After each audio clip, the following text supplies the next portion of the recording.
Gibbo presents. It's Gibbo, and right now I'm joined by Ghetto Youths International recording artists, Mr. Go Hards. It is Wayne Marshall. Yes, Gibbo, big up yourself, but respect, man. It's good to be here, no? Your latest release, the Tru Colors EP, is out now and available for digital downloads. It was released only a week after Better Than Love, the EP of your label mates Christopher Ellis. Traditionally, EPs haven't been a popular way for dancehall and reggae artists to release their material. Are Ghetto Youths looking to set a new precedent? Yeah, I mean, Ghetto Youths, that's what we're about, setting new trends or however you want to look at it. Damian Marley has always been one to do new things and not kind of follow traditional or popular, expectations or trends as you may see them. But yeah, at the end of the day, it's all about music. Our camp is all about music, doing good music. So I don't think the fans are that fussy about how the music comes to them, as long as it's great music that they can relate to and treasure for a lifetime, And that's what we're striving to do, taking the music to a whole new level where people can really feel like this is a movement, this is good music. And of course, working with Damian and Steve Marley, half of that job is already done because these guys are certified hit makers. That's what they do. That the Marleys live, eat, breathe, sleep music, So at the end of the day, we go through a lot of process before the songs are even ready for release. So usually it's where we want it to be, where the mix is concerned, lyrically, melodies, everything goes through processes before they come to the forefront. So, as I say, we focus on the music. So this EP is just is to whet the appetite of the fans and kind of show them what we're doing and what the final full length project is going to be about. And do you think an EP is the perfect advert for a forthcoming album? Yes, I think it's a great warm-up because it kind of indicates to the fans what you're about and what the music of this new project is going to be like. And I think this Tru Colors EP is a good reflection, not a full reflection of what's going to be on the album, but a very good reflection of what is going to be on the album. You have tracks like I Know, which is more of a reggae rubber dub vibration, and me being me on it, of course, flowing through and singing strong melodies and really kind of throwing back to our authentic style of reggae music and dancehall when man used to just chat lyrics and man used to just get bossy over the beat, We also have Go Hard on there, which is more of a hip-hop hybrid vibration remake of the Go Hard track. But now we invited hip-hop artists, Acewood, Waka Flocka, and of course our very own Baby Sham to come represent on it. And it's a crazy, clubby, very kind of hip-hop oriented track. So the fans can look forward to that one too. And of course that kind of more goes to the more party side of club side of the record. And then you have Stupid Money, which features Agent Sasko riding high on this Kanye West album feature. He's representing to the fullest. Of course, everybody knows Sasko for his representation in dancehall over the years, always been consistent. And he killed the track totally. Lyrically, he went in on the track, And of course, my 8-year-old son is on the Stupid Money track on the chorus with some of his friends, which has been drawing comparisons to like a Hard Knock Life or Nas, I Know I Can, when they featured kids on the hook. So it's kind of just stepping outside of the box, not really following the musical trends and just trying to do something different, trying to bring our little creative X factor to the game, And Stupid Money is one of those tracks that kind of speaks to that random creative energy that we have that we release sometimes on these songs, you know. So I will also have Good Old Wife on the EP, which is a previously released track.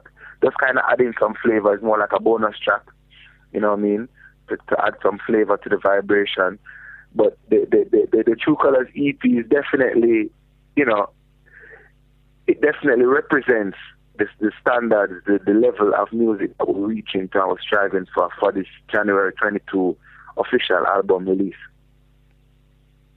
One of the tracks you just mentioned, which appears on the EP Go Harder, has a real hip-hop feel, as you said, and features hip-hop artists Ace Hood and Waka Flocka, as well as Sham. What's your reasoning for recording and including this track on the EP to appeal to the hip-hop market, especially in the US, as well as the dancehall market?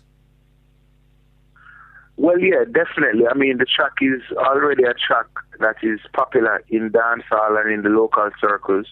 We had almost every DJ known to man on the first track, so we just decided what would be a twist, doing a remix to it. We always wanted to do a hip-hop vibration towards to the track that we did, the Go Hard track, from the very first time we did it. So it was almost like that dream coming true to a level, you know. Once we sent the chorus, the new remake chorus to the hip hop artists, immediately they jumped on it. They didn't wait a week. You know what I mean? Everybody was really excited about it, loved the way, the direction the song was going, and really thought that it could be something that could bang in the Jamaica street and in, of course, the crossover, the hip hop, the typical hip hop streets, you know. So it's just one of them things that just came together as an idea that we had plotted out from the very first time we were working on the song. We sent the track to Waka Flocka, sent it to Ace Hood, and they were all over it, you know. They really were into the vibe and loved the sound. And Sham was the same, you know. From the very first time we did the original record, Sham always said it was crazy, you know. So when we did the remix and approached him, he was ready to go. We've seen Movado collaborate with quite a few hip-hop artists as of late, and this has led to an increase in his fan base and popularity outside of Jamaica and the dancehall community, where, of course, he was already very well known. Do you see this track and working with hip-hop artists as a way for you to take things to the next level? Yeah, I mean, well, obviously working with a ace hip hop artist is going to get you, you know, it's going to open you to a new fan base that probably was not readily acceptable, you know, looking forward to your type of a release. I wouldn't be on a forum to get a dancehall or a reggae release, and here you are now featuring with their favorite artists. It only naturally opens you up to a whole new world, you know. So yeah, we look forward to seeing what the response will be from the hip hop market for a song like Go Harder.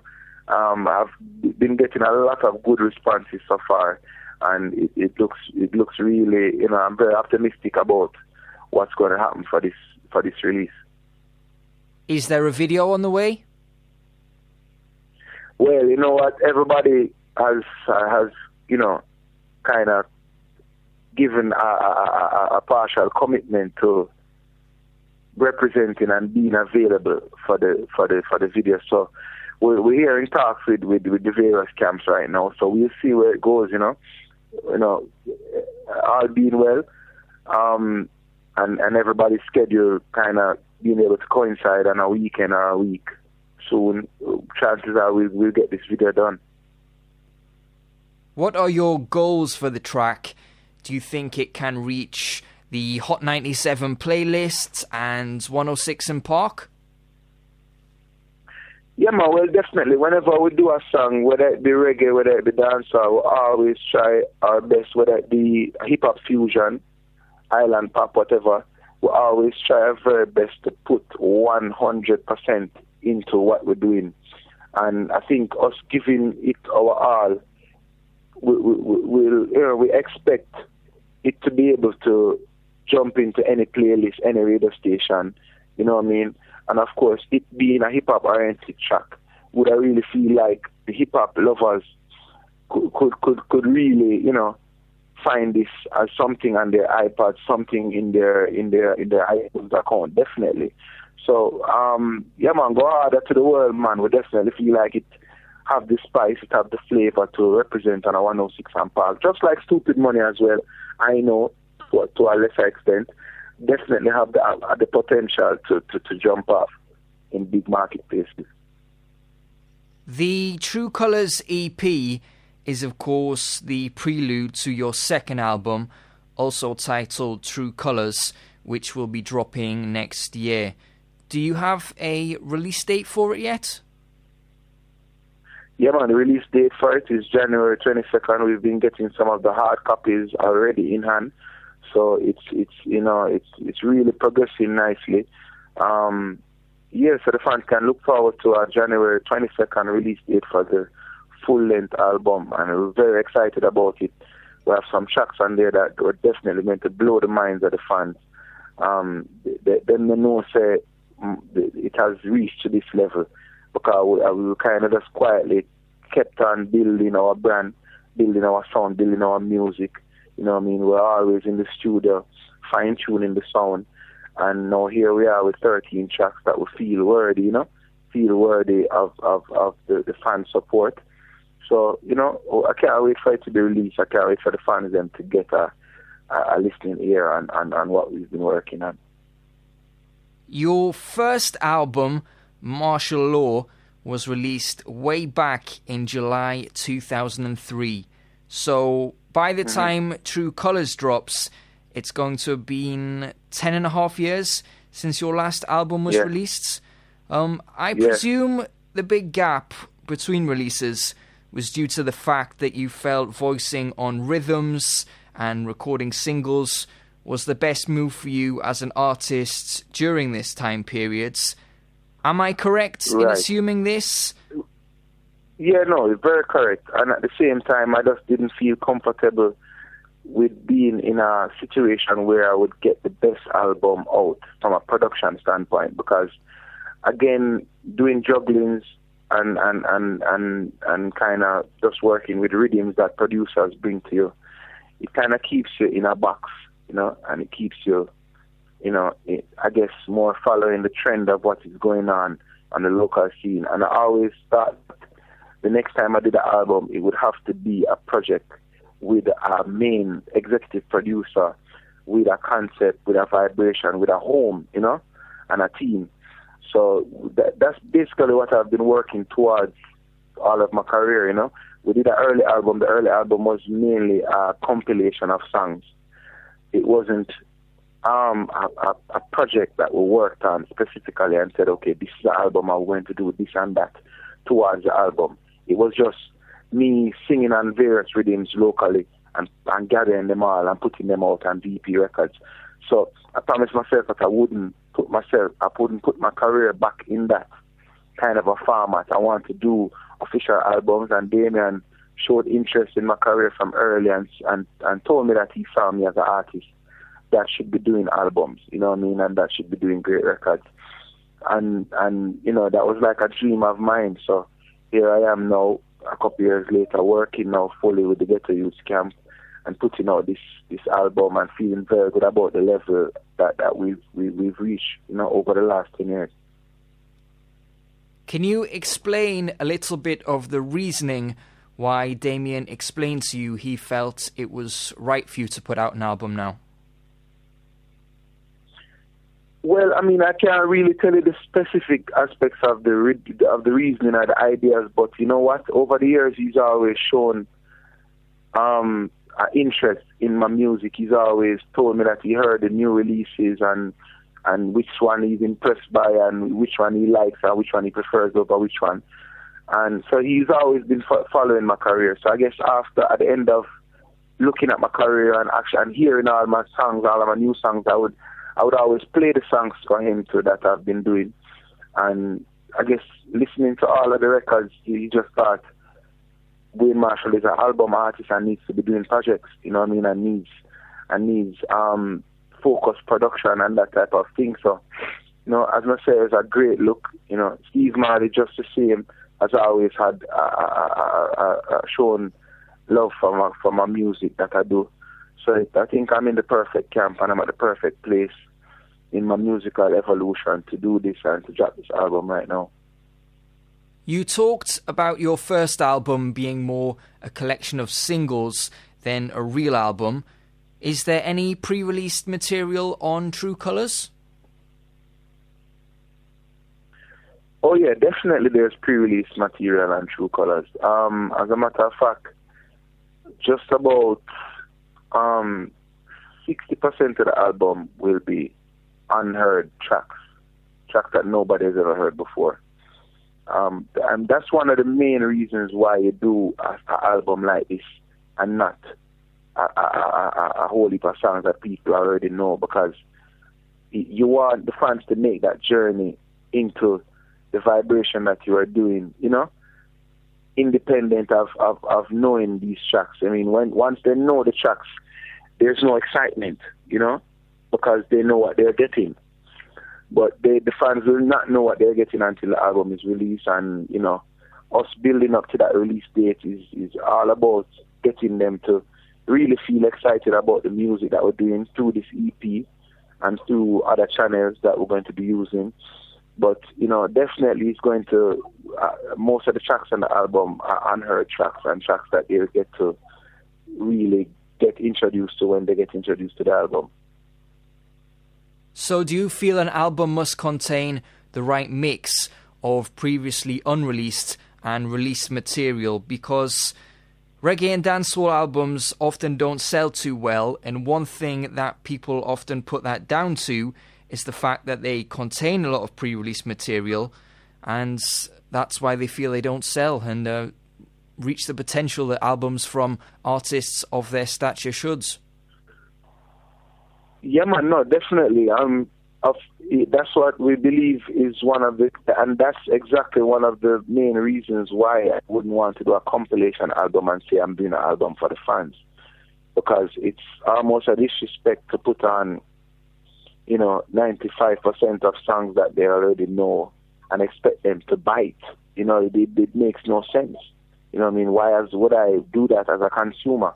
And the great artists of our time don't do that. They put out albums which they will drop singles that you get on the album. So you're looking forward to get the single on the album, but for the most part, 80% of the tunes is a whole new discovery of what the artist is going and direction the artist is going in, and that then therefore now creates the intention for the fans to want to bite.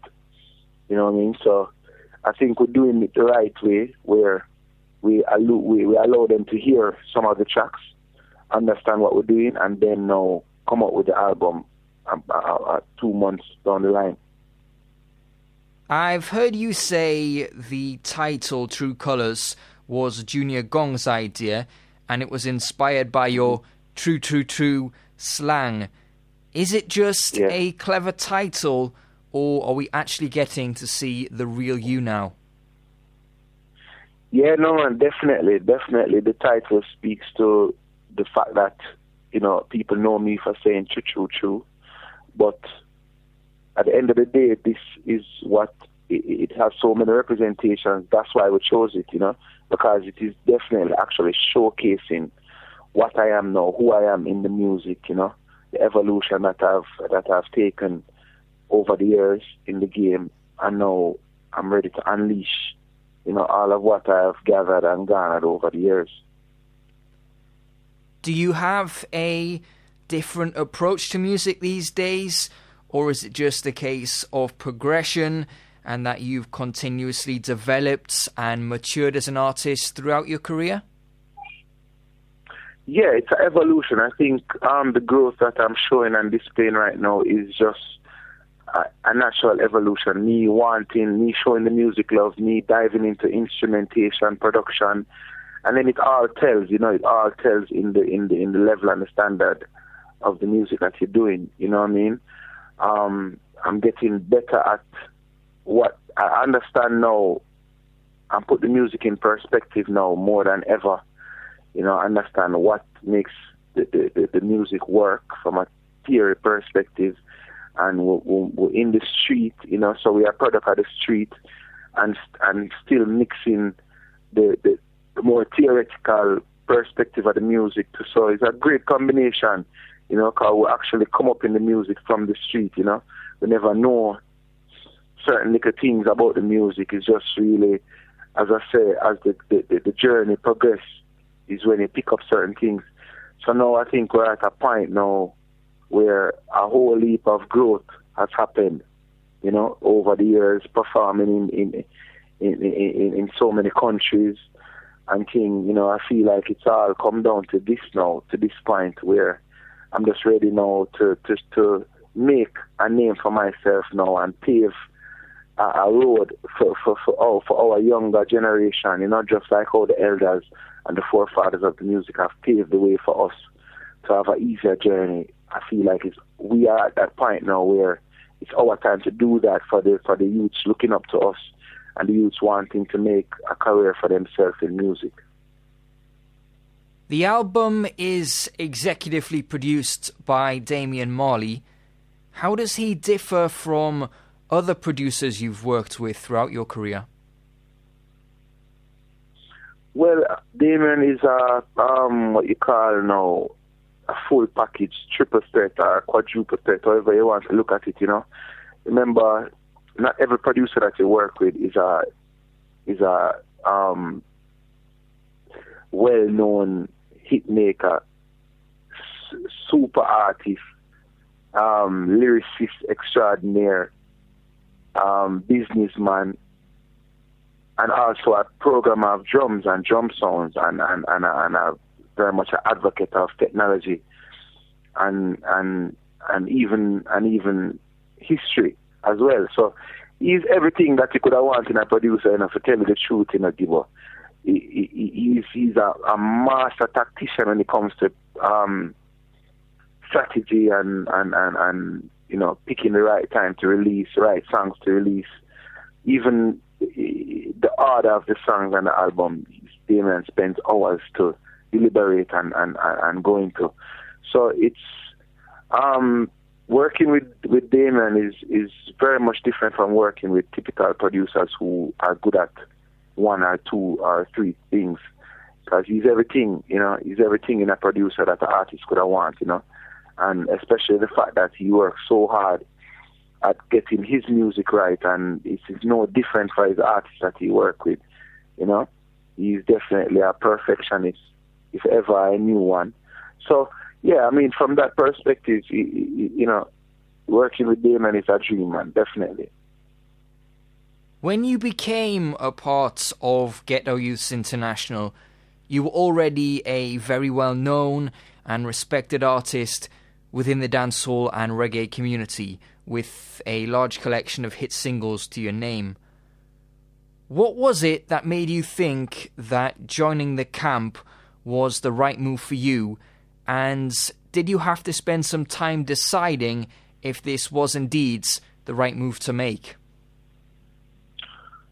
Well, no. It's let me draw a comparison to a particular situation. You know, if I was a footballer, right, and I was playing for a local team, and I got a call from Barcelona, as quick as a footballer would make the decision to go to Barcelona, it's as quick as I made the decision to go to Ghetto Youths International, because it's the academy, it's the bar, it's the standard of reggae music, it's the royal, you know, lineage of the greatest to ever do it, you know. And the youths, them all have their own strengths, and you know, I can see so much of the greatness of their father come through them in a more modern way, you know. So it wasn't, you don't think about that type of a offer, you know what I mean? It's just something that you just agree to and you move forward. Because, I mean, in my world, where I come from, the Marleys are held in very high regard, you know.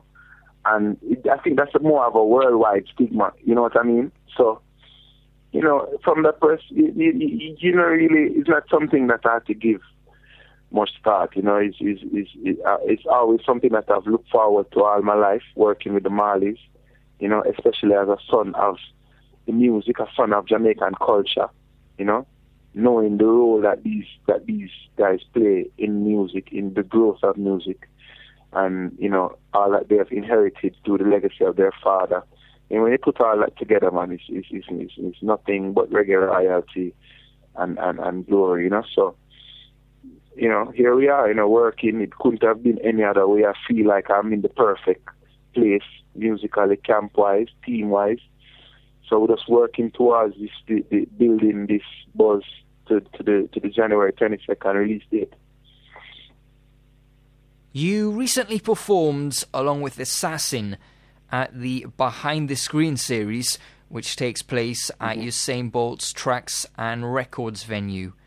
As far as I've seen, the night has got nothing but positive reviews, and even as the event was taking place, the tweets and Instagram photos were going out from the fans and artists alike. How enjoyable was the night for you? Was it one of your favourite shows in recent memory? Oh, yeah, no, definitely. I would have to have it very high on the list of recent shows, especially due to the fact that it was in performing in town in Kingston. It was one of the more full-length, where I got to actually perform and showcase my thing rather than being on a lineup with a lot of artists and just having to do 20 or 25 minutes. I got a chance to do like a real, full catalog of not full, but a very decent catalog of songs, and it was so well received. And then just the mere fact that so many supporters, so many music fraternity people were there, so many media people were there. It was just the perfect place to unleash and kind of showcase to them the growth that I've been making since I've been working on this project. And, there are also some very big bonuses to the night being great, where my son, for the very first time ever on stage, came up on stage and demolished the place with me and Assassin. So that was really one of the highlights of the night. So definitely one of the things that I always recap on. And it's very exciting to kind of see him realizing that it's not that difficult going on stage, because before you do it, it's so nerve-wracking, But once you get up there, it always gets easier.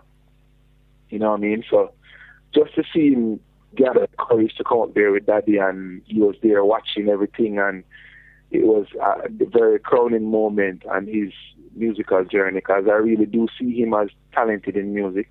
Of course, we're not forcing him into anything.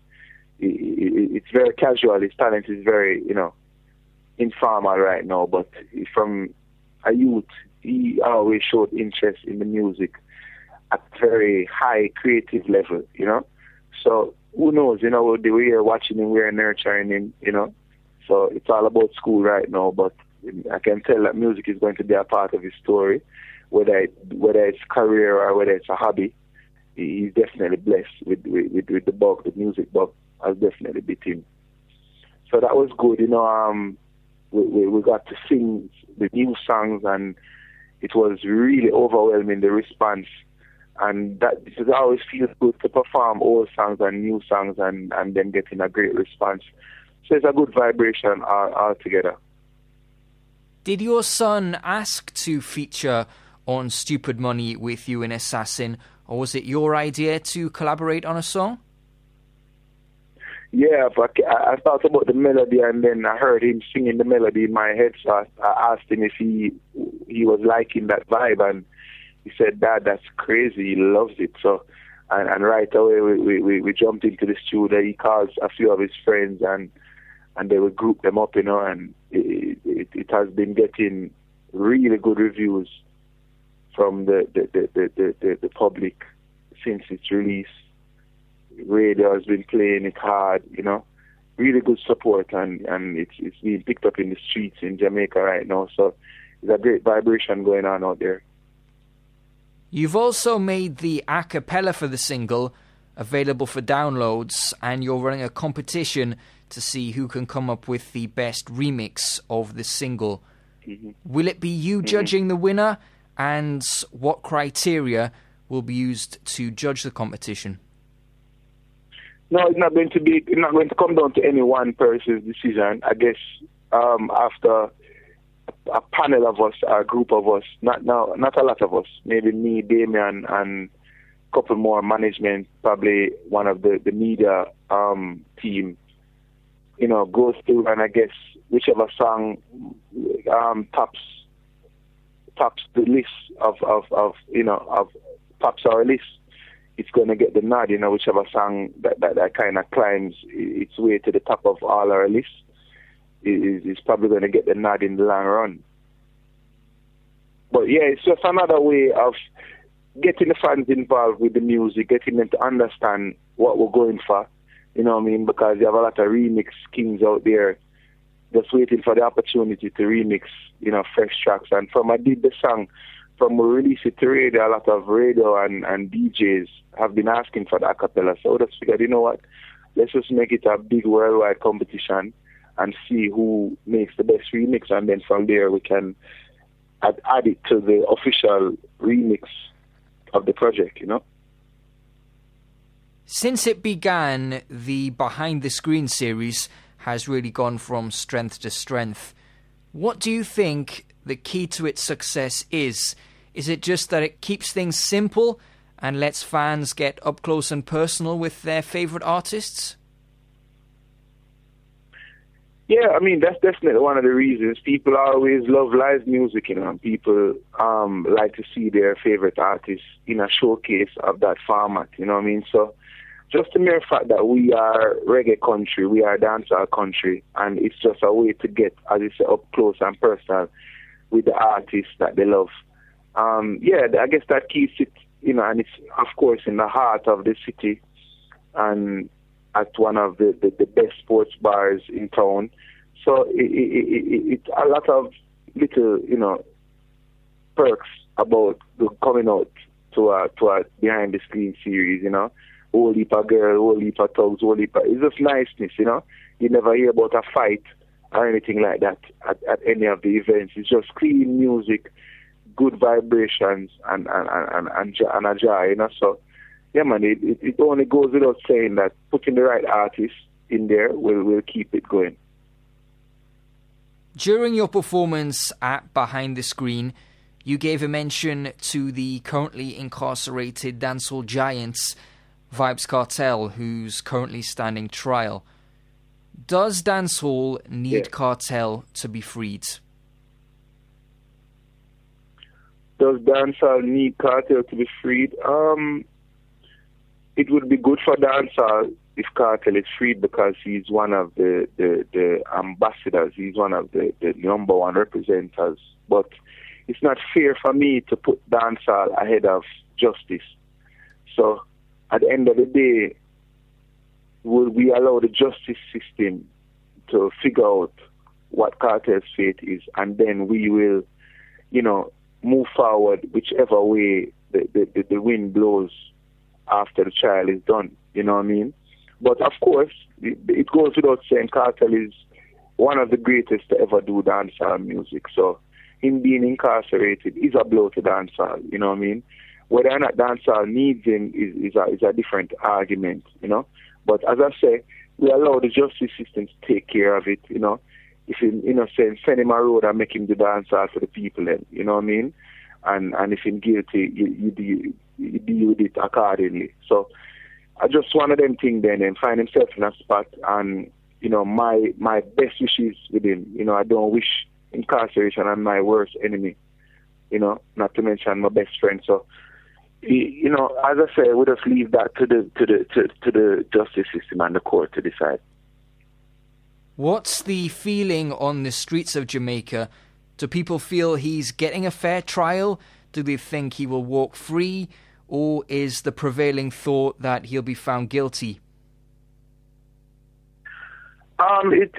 No, I think it's more optimism on the street for Kartel. It's always, people are always sending good vibrations to him, So I think the trial is at a good spot for him, you know, and hopefully he can beat the case and come around and do what he does best, rather than get himself in this whole big mix-up and implicated in a world of crime. It don't look good on the artist, and, you know, as I say, Jamaica Street is always for Kartel. Straight. Has the time behind bars hurt his popularity at all, or has it done the opposite and added to his following? Yeah, I mean, Kartel and dancehall are synonymous, you know. So wherever he is, I don't think his popularity has wavered much. I mean, he's still very much in the news, more than probably ever than he ever was. You know, it's hard to shake a personality. He's an enigma. He's, you know, no, I don't think his popularity has wavered much since being incarcerated. No. Wayne, thanks a lot for your time. I can't wait for that album to drop in the new year. Hopefully we'll catch up again soon. Yes, Gibbo, man, it's always a great joy, man. It's a great joy talking to the eye, man. I can tell that you're very educated and very interested in the state of dancehall and where the music is going. That's always good, you know. So let's go and keep the vibration and keep the flag waving, you know, and we will do our part to give you the ammunition that you will need to go hard, you know. Gibbo.